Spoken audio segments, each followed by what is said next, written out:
Joe Biden est depuis mercredi le 46e président des États-Unis.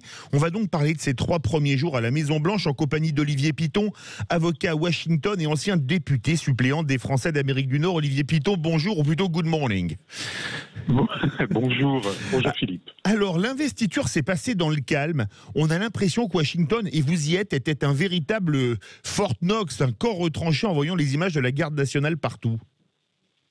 Oui, vous avez raison. On a été, si vous voulez, dans l'inverse de la présence policière du 6 janvier, c'est-à-dire que là, les autorités avaient décidé, et je pense qu'elles ont eu raison, de ne pas prendre de risque d'affrontement entre les deux camps ou entre un camp et la police. Et donc, les conditions de sécurité ont fait qu'on ne pouvait pas du tout circuler, mais vraiment absolument pas, pendant quasiment 3 jours. Et là, c'est en train de s'arranger un petit peu, mais effectivement, il paraît, selon la légende, qu'il y avait plus de militaires à Washington pour l'investiture de Joe Biden qu'en Afghanistan. Ah oui, effectivement. Alors, lors de l'investiture, Joe Biden est allé au cimetière d'Arlington. C'est en Virginie, mais c'est juste à côté de Washington. C'est une première. Est-ce que c'était pour faire un début d'union nationale ? Alors, ce qui est toujours très, très amusant comme symbole, c'est que le cimetière d'Arlington, en fait, est l'ancienne plantation, l'ancienne propriété du général Lee, du général sudiste, qui, après la défaite, avait été récupéré par les nordistes qui avaient enterré leur premier mort en guise d'humiliation. Donc, en fait, ce symbole, il est à double tranchant. C'est peut-être effectivement un symbole d'union nationale, mais c'est aussi le sentiment d'un camp qui a gagné sur l'autre. Donc on va voir un petit peu comment les choses vont se passer dans les semaines qui viennent, mais une chose est très claire, ou plutôt 2 choses sont très claires. La première, c'est que la réconciliation sera extrêmement difficile aux États-Unis, puisque les deux camps se haïssent, ne se parlent plus, et s'accusent mutuellement d'être des censeurs. Et puis la deuxième chose, c'est qu'on n'a pas du tout réglé le problème, les causes du Trumpisme qui a amené Donald Trump au pouvoir en 2016. Les causes sont toujours là et donc rien n'est réglé.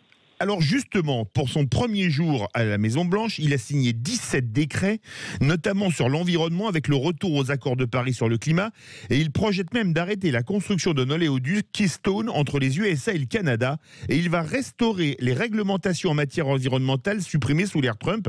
C'est le premier président écologiste aux États-Unis ? Alors ça faisait partie de son programme, donc il n'y a pas vraiment de surprise sur le retour des accords de Paris. C'est d'ailleurs, si je ne dis pas de bêtises, le 2e ou le 3e décret présidentiel qu'il est signé en public.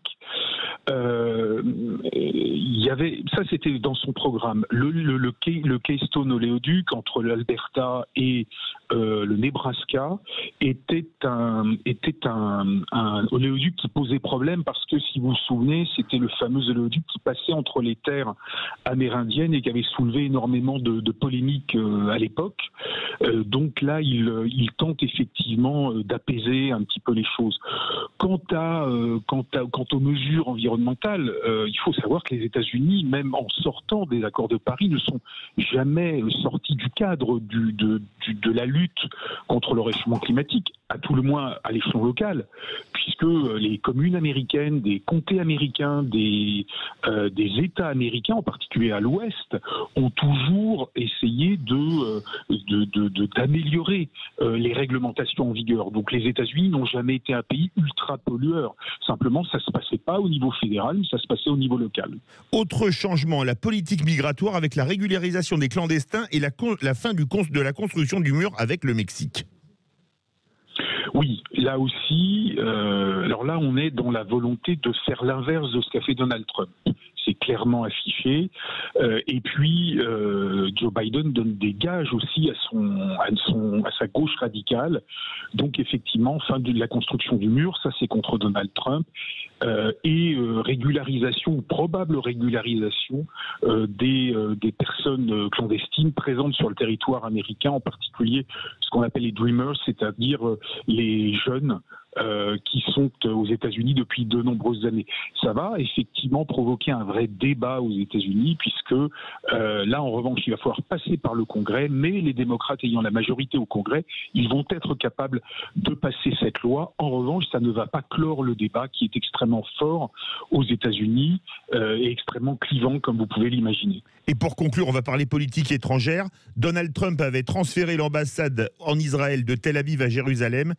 Pas de changement dans ce domaine. Est-ce que la politique au Proche et au Moyen-Orient va changer ?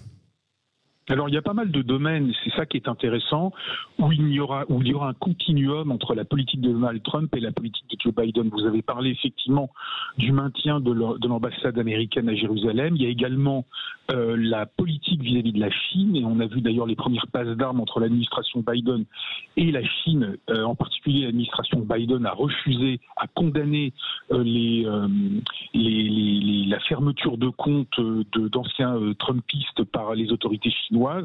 Donc, sur la politique étrangère, on va avoir sans doute des surprises et on va avoir probablement un continuum à vérifier, un continuum entre la politique de Donald Trump et la politique de Joe Biden. Merci beaucoup Olivier Piton, et on suivra l'évolution de la politique américaine en votre compagnie avec un immense plaisir. Je rappelle que vous êtes avocat à Washington et ancien député suppléant des Français de l'étranger, et comme là-bas il est 1h21 du matin, on vous dit good night. Effectivement.